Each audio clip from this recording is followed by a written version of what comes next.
দর্শক, আপনারা দেখতে পাচ্ছেন আমাদের কৃষক এগুলোর নতুন সংযোজন, দুইটা বকনা ক্রস জাতের বকনা বাছুর।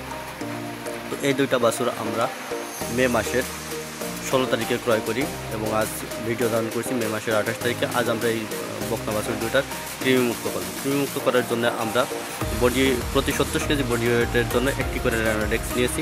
তো আমরা আমাদের গরুর বডি ওয়েটের পরিমাণ অনুযায়ী একটা গরুকে 2টা এবং একটা গরুকে 1.5টা র্যানোডেক্স খাওয়াবো, যার জন্য আমরা এখন 2টা বোলাস তৈরি করছি। বোলাস তৈরি করার জন্য আমরা 2টা বাতাসা ব্যবহার করছি, কারণ সকলেই জানেন আপনারা যে কৃমি যখন মিষ্টি খাবার পায় তখন অত্যন্ত ক্ষিপ্র গতিতে জানান দেয় যে সে কোথায় অবস্থান করছে। তো মিষ্টি খাবার পাওয়ার সাথে সাথে গরু ওর ভিতর থেকে কৃমি জেগে উঠবে এবং এই খাবারগুলো গ্রহণ করবে। তো এরই সাথে সাথে আমরা আমাদের কবুতরগুলোকে উন্মুক্ত করলাম এবং তারা মুক্ত আকাশে ঘুরে ফিরে বেড়াচ্ছে।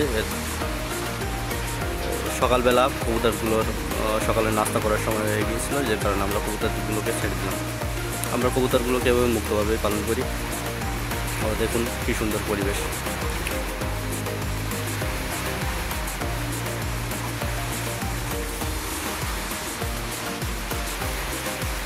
তো যাই হোক, আমরা আবার ফিরে আসলাম আমাদের গরুর কৃমির ওষুধ তৈরিতে। তো এরই মাঝে আমাদের বেগুনের জমিতে সার দেওয়ার জন্য আমরা লেবার নিয়েছি। আমাদের লেবার চলে আসে এবং তাকে কীভাবে সার দিতে হবে, কতটা পরিমাণে সার দিতে হবে সেটা বোঝানোর জন্য আমি আবার রাসায়নিক সারের কাছে চলে আসি।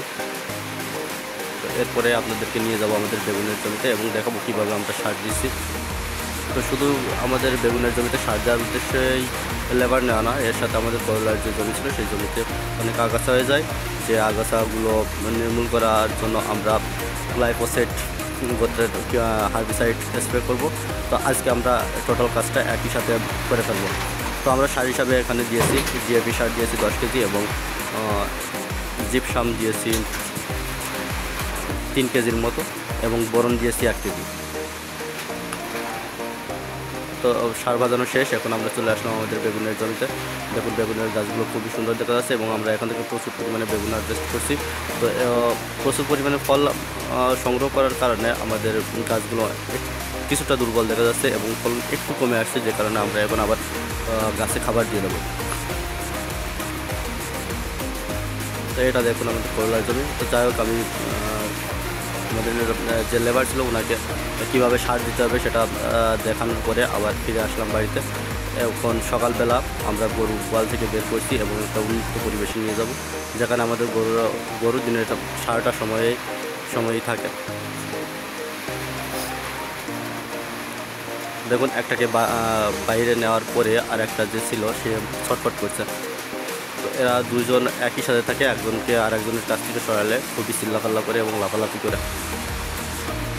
তো যাই হোক, এবার আমরা কৃমির ওষুধ খাওয়ানোর চেষ্টা করছি। প্রথম পর্যায়ে তো খাওয়াতেই পারি না, খুবই ছোটোখাটো করে অত্যন্ত দুষ্টুমি শুরু করে, যেহেতু এটা চিটা লাগে স্বাদে, সে কারণে এরা খেতেই চায় না। তো এরপরে একটা কৌশল অবলম্বন করি আমরা, সেটা হচ্ছে আমরা মুখলি তৈরি করে নিই। এবার মুখলি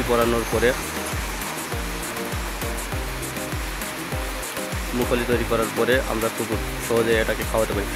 একেবারে সহজেও না, একটু কষ্ট তো হয় যেহেতু গরু ছোটাফাটা করে।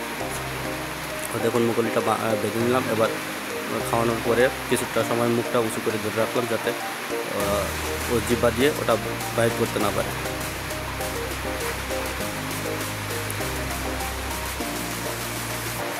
তো একটাকে এই পদ্ধতিতে খাওয়াই।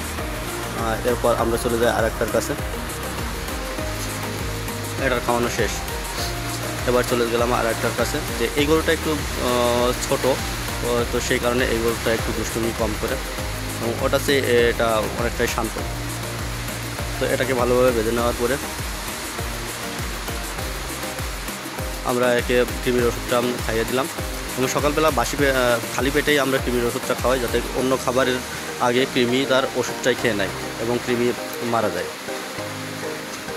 তো কৃমির ওষুধ খাওয়ানোর পরে আমাদের যেটা কাজ সেটা হচ্ছে গরুর গোসল করানো এবং আমরা সেই কাজটা সম্পন্ন করি, খুবই সুন্দরভাবেই সম্পন্ন করি।